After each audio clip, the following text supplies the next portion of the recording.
This is Motif Alumni, and you're now listening to 1985.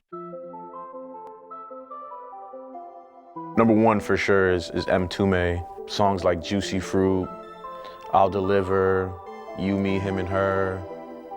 And there's others, but like those three, like off the top of my head.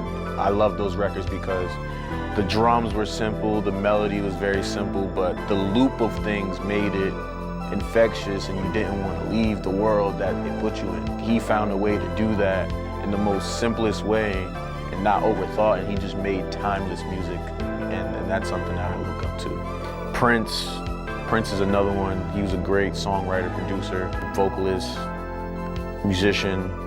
One of my favorite Prince songs is actually I Wanna Be Your Lover. That's one of my favorite Prince songs.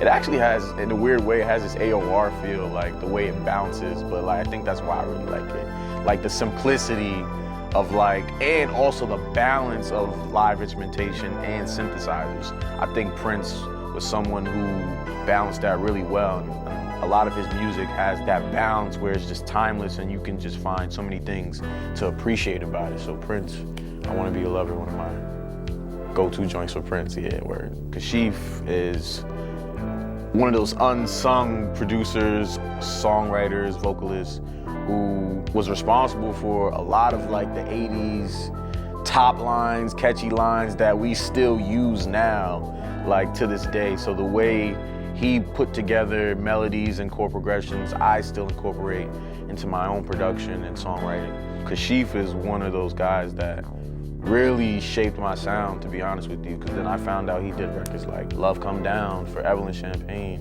You hear that, it's okay, well then that makes me understand why the 80s had that sound, especially R&B and disco and things like that, why it had that feel. Kashif is definitely one of the biggest influences in that regard. Word.